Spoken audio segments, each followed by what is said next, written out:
این گلامو بهتون نشون بدم. اینا رو همه رو خودم قلم زدم. آخه اینا خیلی باحالن، نمیدونم اسمشون چیه ولی خیلی خوب میگیرن، خیلی هم با دوومن. حالا من الان گله رو نداره، یه گل خاصی داره که اون گله رو من میکارم بعد دیگه خودش بزرگ میشه. حالا این نداره.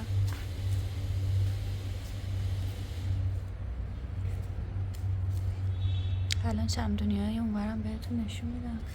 این مدلش اینجوریه ها. البته این کنارش که اینجوری شده یه خورده آب زیاد خورده، این چند روز همش بارون بود ولی خیلی با مزه است. خوشم میاد ازش. بچه‌م داره. اوه. این کاکتوس هم که تو هر شرایطی میمونه. این هم این بریا. این نارنج من همیشه برای سال تحویل سبزم و نارنج میگیرم. این مال نارنج امساله دیگه. توی باغچه جا نداشتم آوردم توی گلدون بزرگتر فعلا کاشتمش تا بعدا ببینم میتونم کجا ببرمش. این نعنای بچه ها از خونه مادر شوهرم آوردم. توی باغچه‌اش پر بود از این نعنا. بعد اول که آوردم میبینی این برگا که اینجوری پایینیه، اول این بود، بعد کم کم ساقش بزرگتر شد، بعد هی جوونه های کوچولو کوچولو جدید داد. عاشق سبزی تو خونم و دوست دارم ببرمش بالا تو آشپزخونه بذارم، منتها میترسم که دووم نیاره، حالا یه خورده جون بگیره. این نارنج پارساله. ببین سال اول اصلا رشد نمیکنه، همون شکلی که مثل اون یکی که بهتون نشون دادمه. این مال پارساله. یک سال که میگذره کم کم برگای جدید میده. نگاه کن آخه برگای جدید داره. خدا ما باغچمون حلزون و اینا نداره، ولی نمیدونم بعضی وقتا میبینیم برگاش خورده شده، باید براش یه چیزی بگیرم که برگا رو نخوره. و اما نارنج 3 سال پیشم اینم برای عید گرفته بودم، بعد که سال تموم شد یعنی نوروز تموم شد آوردم کاشتمش تو باغچه. ببین قدش چه بلند شده، کنارش از این چوبا گذاشتم. بعد اون موقع روبان و اینا نداشتم، نخ و اینا هم نمیتونستم ببندم و با بست اینو بستم. برگاشو هی جمع کردم و خیلی بزرگه. تو همین 3 سال قدش خیلی بلند شده. این اسمش نمیدونم چه، خیلی گل خوبیه. حالا من میگم گل یعنی گیاه خیلی خوبیه، همیشه سبزه، خیلی هم جون داره برگاش. من ازش قلمه زیاد دارم، خیلی هم خوب میمونه. حالا شما اسمشو میدونی بهم بگی. یه مدل دیگه هم داره، اینه. اون برگاش متفاوته، اینه که قدیمی ترن تیره ترن، این روشن تره. اومدم سر بزنم به گلام، دست خالی نیومدم، برای خودم خوراکی آوردم لواشک. یه دستی البته نمیتونم بازش کنم، بذاریم بازش کنم. خیلی خوشمزه است. بعد خودش هم نمک داره. الان که دارم راجعش حرف میزنم دهنم افتاد. وای جاتون خالی، خیلی خوشمزه است.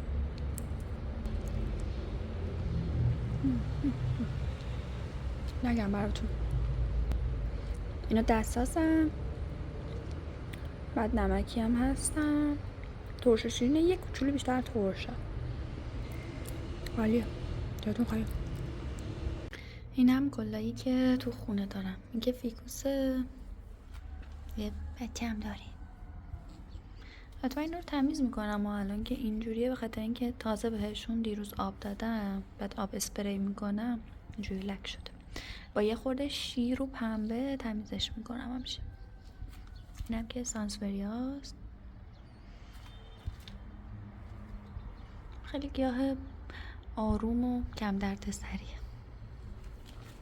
اینم از این طرف. اوخی خوشم میاد، پیچون پیچونش کردم، خیلی قدش بلنده. و ایشون و دوباره ایشون.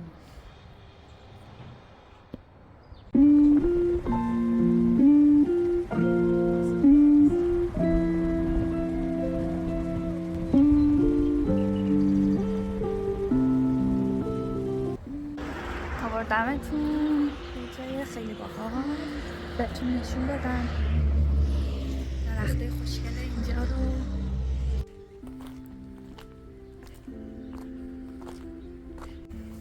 این درخت آلوچه است، چه برگاش خوشگله. اینم درخت منه، پرتقال تو سرخ. یوخی جوونه های ریز داره.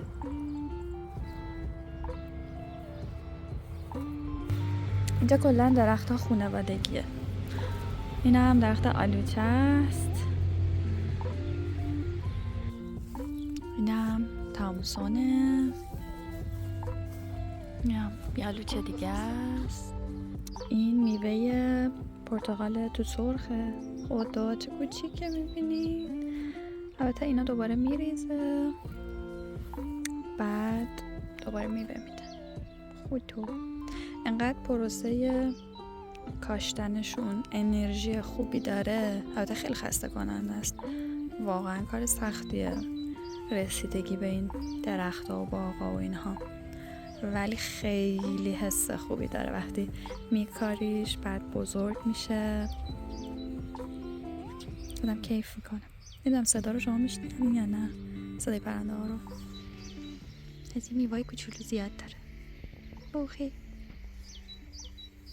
اینم درخت آلوه.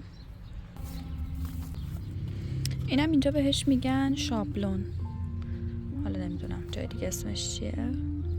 همشون نهالن دیگه، هنوز میوه و اینا ندادن. اینم که سیرن، تازه از زمین کندنشون.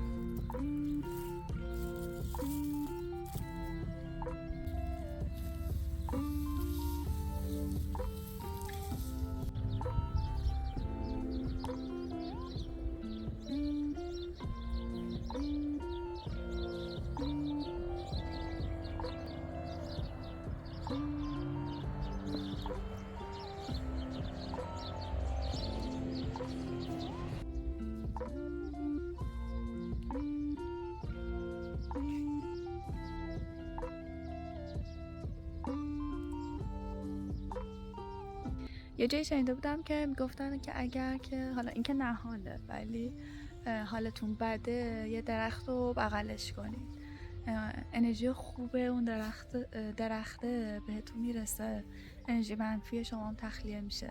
کلا میگن طبیعت بر اونایی که خیلی اضطراب دارن، خیلی به هم ریختن، خیلی حس خوبی میده و اینکه اون اضطراب رو ازشون میگیره. مخصوصا وقتی که یه درخت رو بغلش کنی، میگن که خیلی انرژی مثبتش رو میتونی ببری تو وجود خودت.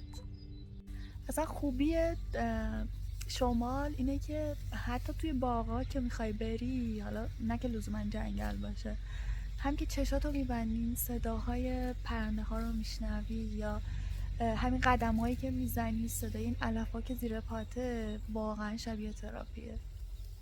وقتی میگم که اینجا تراپیه، بذارید برم جلوتر صداشو بشنوم. واقعا جاتون خالی. میشنوین صداشو؟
باغداری شغل خیلی سختیه، در اینه که خیلی انرژی خوب داره ولی واقعا سخته.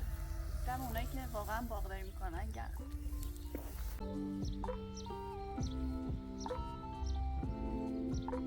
اینم محصول امروز، بریم خونه.